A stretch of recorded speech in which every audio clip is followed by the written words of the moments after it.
Hi friends, எல்லாருக்கும் வணக்கம். இன்னைக்கு நம்ம தமிழ்நாடு கவர்மெண்ட்ல இருந்து ரிலீஸ் பண்ண ஒரு ஜாப் அப்டேட் பத்தி இந்த வீடியோல டீட்டெயில்டா பார்க்க போறோம். ஓகேங்களா? இந்த ஜாபோட ஹைலைட் என்ன அப்படின்னு சொல்லி பார்த்தோம்னா இதுக்கு எக்ஸாம் எதுவுமே கிடையாது. அதுவும் இல்லாம நீங்க ஜஸ்ட் 10th மட்டுமே பாஸ் பண்ணியிருந்தாலே போதும், இந்த போஸ்டிங்க்கு தாராளமா அப்ளை பண்ணலாம்.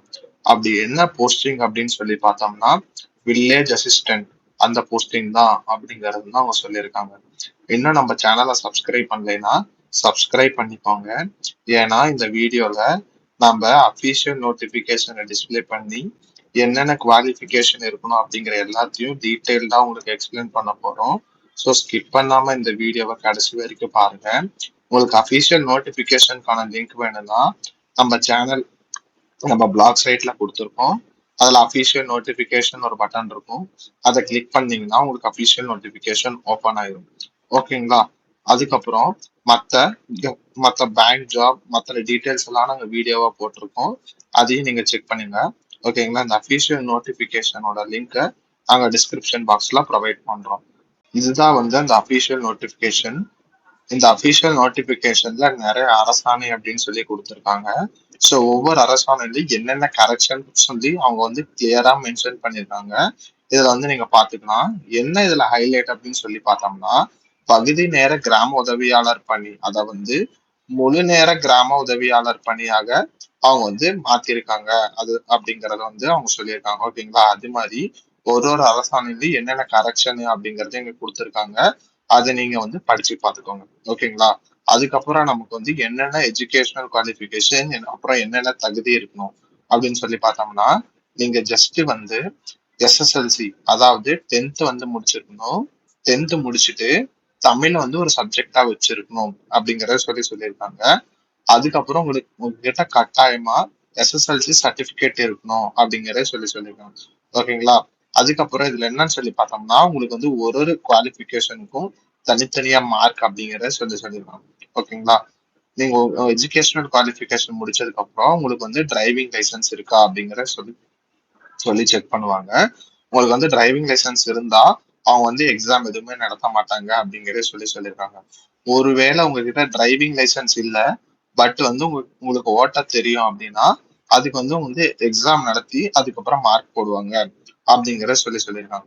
அதுக்கப்புறம் வாசித்தல் மற்றும் எழுதும் திறன், அதாவது உங்களுக்கு தமிழ் வாசிக்க தெரியணும், எழுத தெரியணும் அப்படிங்கறத சொல்லியிருக்காங்க. ஓகேங்களா?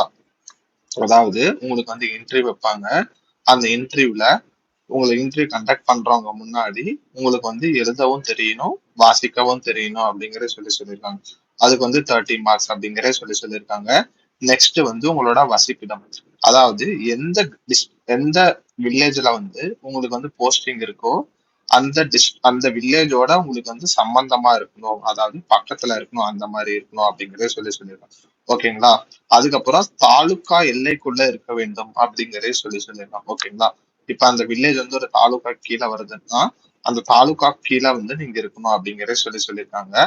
அது வரைக்கும் டோட்டலா ஒரு 85 மார்க்ஸ் அப்படிங்கறத சொல்லியிருக்காங்க. அதுக்கப்புறம் என்னன்னு சொல்லி பார்த்தோம்னா உங்களுக்கு நேர்காணல் இருக்கும். நேர்காணல் யாருன்னா 3 அதிகாரிகளை கொண்ட குழுவால் நேர்காணல் நடத்தப்படும். அது யாருன்னா வருவாய் கோட்டாட்சியர், வட்டாட்சியர்,